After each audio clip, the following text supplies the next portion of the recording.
Welcome all of you. आप सभी का स्वागत है आपके इस यूट्यूब चैनल और ऑनलाइन प्लेटफॉर्म पर। आज अपन बात करेंगे बायोमेट्रिक समीकरण की और साथ में वातावरण का नियम, लॉ ऑफ एटमॉस्फेयर। हमने लास्ट के लेक्चर्स के अंदर ब्राउनी गति, ब्राउनी मोशन को भी कंप्लीट किया था। मोस्ट इंपॉर्टेंट समीकरण है बैरोमेट्रिक इक्वेशन। अब डायरेक्ट एग्ज़ाम के अंदर पूछी गई है कि बैरोमेट्रिक इक्वेशन क्या है और इससे अवोगाद्रो नियम की, यानी अवोगाद्रो नियम की क्या करो, व्याख्या करो। डिटेल में डिस्कस करना है अवोगाद्रो नियम के लिए। फ्रांस के एक मशहूर साइंटिस्ट हुए हैं जिन्हें नाम दिया गया जीन, फ्रांस के एक मशहूर साइंटिस्ट जो कि है जीन पेरिन। 1926 के अंदर जीन पेरिन नाम के साइंटिस्ट ने बैरोमेट्रिक इक्वेशन को प्राप्त किया और लॉ ऑफ एटमॉस्फेयर का नियम भी इसी इक्वेशन के अकॉर्डिंग प्राप्त होता है। अब वो कह रहे हैं कि इस इक्वेशन में हम किस तरीके की कैलकुलेशन करने वाले हैं। देखिए, हमने इस पर एक ब्राउनी गति से उत्पन्न होने वाले, यानी ब्राउनी गति से उत्पन्न होने वाले कैलकुलेशन किसकी करनी है, मॉलिक्यूलर्स की। किसकी करनी है, अणुओं की, वो भी आदर्श गैस की। यानी आदर्श गैस के अणुओं की कैलकुलेशन करने के लिए ब्राउनी गति में अणुओं की काइनेटिक एनर्जी के बारे में विचार किया गया। ये इसकी थ्योरी है। परंतु वो कह रहे हैं कि जब ब्राउनी गति, मान लीजिए किसी पात्र के अंदर मेरे पास मॉलिक्यूलर्स है, अब वो कह रहा है कि इस मॉलिक्यूलर्स पर ग्रेविटेशनल फोर्स भी लगेगा, गुरुत्वाकर्षण बल का भी प्रभाव पड़ेगा। तो कहने का मतलब किसी बंद पात्र, यानी बंद पात्र लिख रहा हूँ या कोई सिलेंडर लिख रहा हूँ। अब सिलेंडर के अंदर जब गैस है तो उसमें क्या होगा, गुरुत्वीय बल का भी प्रभाव लगेगा। यानी उन दोनों के बीच में कोलिजन भी होगा और गुरुत्वीय बल का प्रभाव भी पड़ने वाला है। तो किस टाइप का गुरुत्वीय बल होगा, यानी मान लेता हूँ, मैं कल्पना कर लेता हूँ किस चीज़ की, मैं कल्पना करता हूँ कि मेरे पास क्या एक सिलेंडर है और सिलेंडर के अंदर क्या है, अणुओं की संख्या है। क्या करते हैं हम, एक एकांक अनुप्रस्थ काट वाले सिलेंडर की कल्पना कर लेते हैं। ओके, जो कि जेड व डी जेड इकाई कोष्टिका कह दो, या जेड व डी जेड वाले सरफेस पर बनाया गया है। सिलेंडर है जो जेड और प्लस डी जेड इकाई कोष्टिका के सिलेंडर पर बनाया गया। मेरे पास कोई पात्र है, उसको इस तरीके से रिप्रेजेंट किया गया है और उस पर लगने वाले, उस पर दाब जो है P प्लस dP, यानी जो दाब लगेगा, ये दाब किसका है, ये अणुओं का दाब है। हमें अभी गुरुत्वीय की बात, दाब की बात नहीं की है, गुरुत्वीय बल की बात नहीं की है। सिलेंडर की अनुप्रस्थ काट ये और दाब लगने वाला ये। अब वो कह रहे हैं कि गुरुत्वीय बल की बात करो। अब गुरुत्वीय बल का मतलब, अब यहाँ पर M लगेगा, mg क्या होता है, mg होता है गुरुत्वीय बल। क्या होता है, गुरुत्वीय बल, यानी द्रव्यमान इनटू ग्रेविटेशनल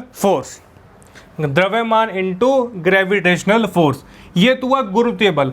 अब एकांक अनुप्रस्थ काट है तो mg इज इक्वल टू 1, परंतु हमारे पास अनुप्रस्थ काट कितने हैं, जेड व डी जेड। कितने अनुप्रस्थ काट हैं, जेड व डी जेड।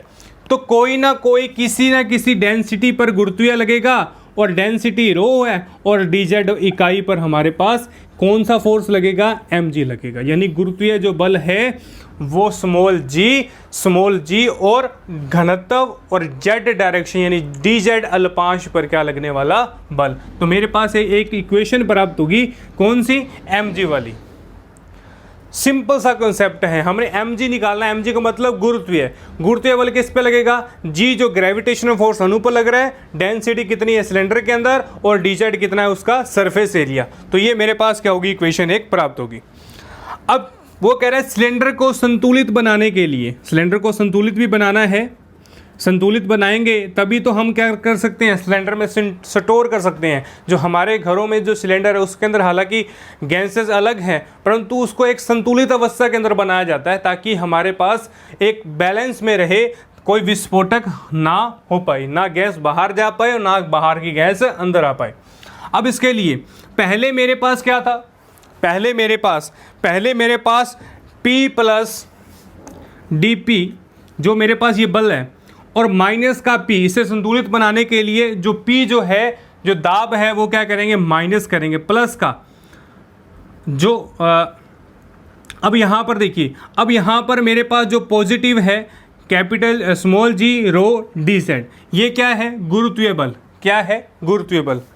जो गुरुत्वीय बल होगा वो क्या होगा, इसमें ऐड होगा। कहने का मतलब जो संतुलित बल लग रहा था पात्र वाला, संतुलित के लिए उसको माइनस किया, और प्लस के अंदर जो नीचे की ओर बल लग रहा था गुरुत्वीय बल, उसको हमने जोड़कर संतुलित अवस्था के अंदर बना दिया। अब P से P कैंसिल हो गया, dP जो आया है वो माइनस का G rho D Z, minus का D रो जी डी जेड आ गया। ओके, तो यहाँ पर सबसे इंपॉर्टेंट बात, नेगेटिव निशान जो है, नेगेटिव वाली निशान है, वो क्या प्रदर्शित करना चाहता है कि ऊंचाई बढ़ने पर क्या कर रहा है, ऊंचाई बढ़ने पर दाब में क्या होती है, कमी होती है। तो मोस्ट इंपॉर्टेंट लाइन है ये, माइनस का निशान इसलिए रिप्रेजेंट कर रहा है जितना बड़ा सिलेंडर होगा उतना ही दाब उसका कम होगा। ओके, वो कह रहा है ऊंचाई बढ़ने पर दाब में कमी हो रही है। हमने क्या किया था, P प्लस डीपी, यानी दाब में कमी हो रही है कब, यानी जहां पर गुरुत्वीय रो और डी जेड यानी सरफेस एरिया को हमने क्या कर दिया, इंक्रीज कर दिया। तो नेगेटिव साइन इसको रिप्रेजेंट कर रहा है समीकरण नंबर 2। समीकरण नंबर 2 हमारे पास क्या होगी, एज इट इज प्राप्त हो गई है। ओके, अब देखिए, अब रो क्या होता है, रो होता है small M N upon V, या इसे कैपिटल M अपॉन वी भी लिखा जाता है। रो को क्या लिखते हैं, स्मॉल mn अपॉन वी या capital MN upon V. Okay, तो यहां पर वैल्यू रखिए, dP क्या आ जाएगा, यहां से dP आ जाएगा माइनस का G small mn upon V, और यहां पर क्या आ जाएगा मेरे पास, dz। क्या आ जाएगा, dz आ जाएगा। ओके, तो यहां से मेरे पास इस तरीके का क्या आ जाएगा, डिफॉर्मेशन प्राप्त हो जाएगा। इस तरीके का डिफॉर्मेशन हमारे पास प्राप्त हो जाएगा। अब देखिए, PV इजिकल टू क्या होता है, PV equal to RT by gas समीकरण। तो यहां से PV इजिकल टू RT है, तो मेरे पास क्या होगा, यहां से मेरे पास यदि कैलकुलेट करना चाहें, अब मेरे 1/v की वैल्यू निकालनी है, तो यहां पर सबसे पहले क्या करेंगे, 1/PV करेंगे, 1/RT करेंगे, 1/PV और 1/RT। अब देखिए 1/PV और 1/RT करना है, तो क्या करेंगे, अब यहां से हमें 1/v की वैल्यू निकालनी है। देखिए, अब इस इक्वेशन से 1/v निकाल दो, और जो 1/v है वो यहां पर पुट कर दो। क्या आएगा यहां से, P यहां, यानी 1/v क्या आ गया, P इजिकल टू RT। तो ये मेरे पास क्या बनी इक्वेशन, वैल्यूज पुट करनी है आपने किसके अंदर, dP के अंदर। तो dP के अंदर क्या आएगा, माइनस का G, और यहां से क्या आ जाएगा, P अपॉन RT, और यहां से dz। ओके, और ये P जो है वो क्या करेंगे, dP के अपोन में ले आएंगे, dP अपॉन P माइनस का G upon RT dz। Okay, तो ये मेरे पास क्या बनी, एक इक्वेशन तैयार हो गई। इस इक्वेशन को नाम देता हूं मैं थर्ड इक्वेशन। ओके, बड़ा ही सिंपल कंसेप्ट है, कुछ भी नहीं किया। आवागाद्रो समीकरण है जो मुझे पता है, गैस की समीकरण PV इजिकल टू RT, और यहाँ पर N इजिकल टू 1 लिया गया है। तो यहाँ से 1/b की वैल्यू निकालकर 1/v की वैल्यू यहाँ पुट कर देनी आपने। ओके, अब हमें ये देखा है कि dP अपॉन P dz दिया गया, यानी हमें डेरिवेटिव फॉर्म में दिया गया है। तो इसको हल करने के लिए हम क्या करेंगे, समीकरण 3 का क्या करेंगे, समाकलन करेंगे, इंटीग्रेशन करेंगे। तो इंटीग्रेशन कैसे करेंगे, dP अपॉन P अब माइनस का G upon RT dz। Okay, तो लिमिट क्या आएगी, लिमिट हमारी जो आएगी P0 से P1, P0 से P या P1 कर दो, P0 से P, और यहाँ Z0 से Z आ जाएगी। ओके, कुछ भी नहीं किया, जस्ट हमने इक्वेशंस लिखी है, इक्वेशन का हमने यहाँ पर सॉल्यूशन निकाला, और हमें समाकलन करना है, इंटीग्रेटिंग। ओके, तो यहाँ से क्या आ जाएगा, P0 माइनस P, यानी upper limit minus lower limit, upper limit minus का लोअर लिमिट।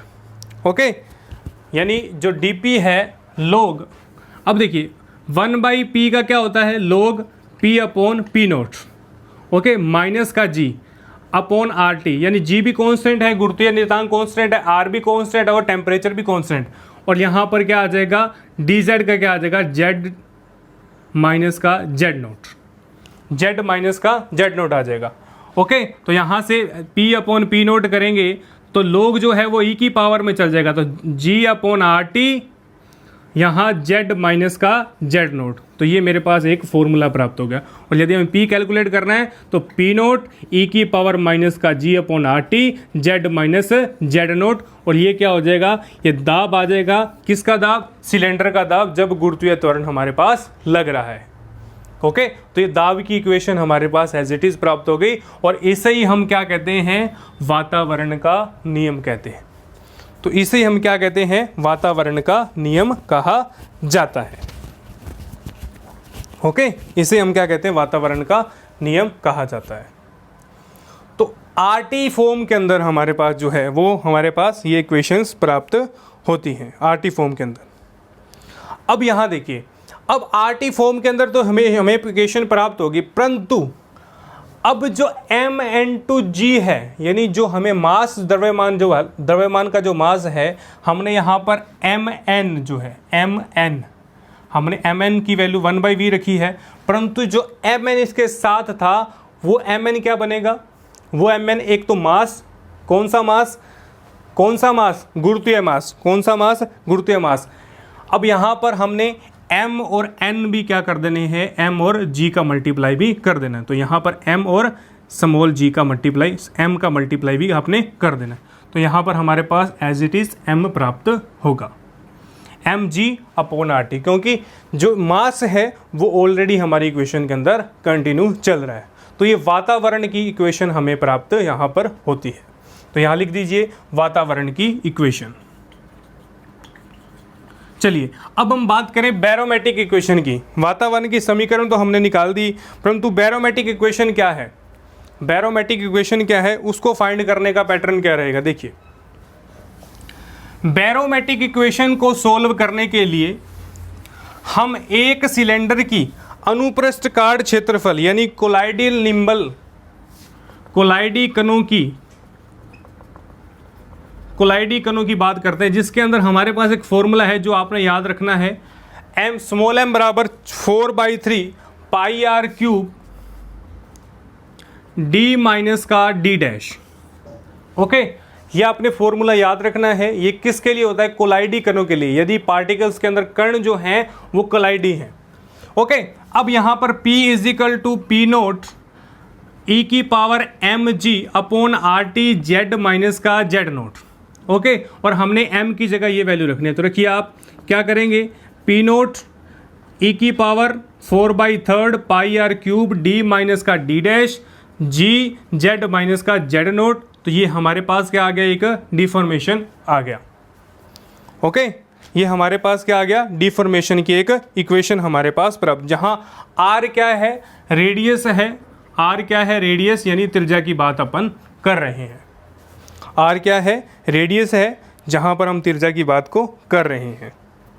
ओके, अब यदि ये दाब के फॉर्मेशन के अंदर है, यदि मैं इसे अणुओं के फॉर्मेशन के अंदर लिखूं, अणुओं की समीकरण के रूप में लिखूं, तो अणुओं की समीकरण क्या होगी, p की जगह n कर दो, n की जगह n नोट कर दो, बाकी का सेम। तो इसको हम अणुओं के रूप की समीकरण भी कहते हैं, अणुओं के रूप की क्या कहते हैं, समीकरण भी कहा जाता है। ओके, तो फिर वो उसी फॉर्म के अंदर लेके आइए, n अपॉन को n अपॉन e की पावर 4/3 पाई r क्यूब d माइनस का d dash g z minus का z नोट। ओके, तो लोग में ले जाइए, लोग n अपॉन n नोट क्या आ जाएगा, माइनस का 4/3 पाई r क्यूब d माइनस का d dash g z minus का z नोट। ओके, तो ये हमारे पास क्या आ जाएगी, एक इक्वेशंस क्या आ जाएगी, प्राप्त हो जाएगी। क्या हो जाएगी, एक इक्वेशन हमारे पास क्या हो जाएगी, प्राप्त हो जाएगी। और यहाँ पर RT भी चल रहा था, यहाँ पर RT भी अपॉन के अंदर था, RT। ओके, अब ये लॉग के अंदर है, क्या है हमारे पास, ये लॉग फॉर्मेशन के अंदर है। जस्ट हमारा आंसर आने वाला है लॉग इन फॉर्मेशन के अंदर। अब क्या करेंगे, अब हम इस पार्ट को किस तरीके से कवर करेंगे, देखिए अब हमारे पास है log n upon N naught minus का 4/3 pi R cube d minus D dash G upon Z minus Z zero. अब देखिए 1/3 आर टी, अब मैं यहाँ लिख रहा हूँ log n upon N zero minus का 1/3 आर टी मल्टीप्लाई के अंदर 4 pi R square D minus D dash G M G Z minus का Z naught. Okay 1/3 R T, 1/3 R T आ गया। अब क्या करेंगे, अब हमारे पास आर टी जो है P V is equal to R T, P V is equal to R T. अब P V is equal to R T के लिए हम कैपिटल एन, यानी जो मेरे पास एम जी वाला है, एम जी वाला सिस्टम है, यदि मुझे एन कैलकुलेट करना है तो माइनस का 1/3 R T 4 pi R square D minus का D dash M G Z minus Z naught और अपोन के अंदर log N upon N naught की कैलकुलेशन कर देंगे तो ये मेरे पास क्या आ जाएगी, अवोगाद्रो संख्या को कैलकुलेट करने का पैटर्न आ जाएगा। और इसी को ही हम बैरोमेट्रिक इक्वेशन कहते हैं, जिसकी सहायता से हम क्या कर सकते हैं, एन की वैल्यू कैलकुलेट कर सकते हैं। तो बड़ा ही सिंपल कॉन्सेप्ट है, मुश्किल नहीं है, स्टेप बाय स्टेप चलेंगे। सबसे पहले हमने एक सिलेंडर की कल्पना करनी है, फोर्स लगाना है, फोर्स लगाने के बाद हमने टोटल को संतुलित करना है, संतुलित करने के बाद इंटीग्रेशन, इंटीग्रेशन के बाद हमारे पास इक्वेशन, और इक्वेशन के बाद हम क्या करेंगे, उस जो हमारे पास इक्वेशन प्राप्त हुई उसको हम क्या कहेंगे, वातावरण का नियम। यदि एग्जाम में ये पूछा जाता है कि वातावरण का नियम क्या है तो यहाँ तक आपने वर्क को कंप्लीट करना है। और यदि बैरोमेट्रिक दिया गया है तो आपने इस फॉर्मूले को अप्लाई करना है जो कलाइडी कणों के लिए दिया गया है। ओके, तो बड़ा ही सिंपल सा कॉन्सेप्ट है। आज की क्लास के अंदर सिर्फ इतना ही। मोस्ट इम्पोर्टेंट है आप इस वीडियो को पूरा देखिएगा और अपने फ्रेंड सर्कल के अंदर शेयर अवश्य कीजिएगा ताकि सभी विद्यार्थी इस वीडियो लेक्चर का लाभ उठा सकें। ओके, तो आज के लेक्चर में सिर्फ इतना ही। नेक्स्ट लेक्चर में नए टॉपिक के बारे में चर्चा करेंगे। तब तक के लिए आप घर रहिएगा, सुरक्षित रहिएगा। Thank you all of you.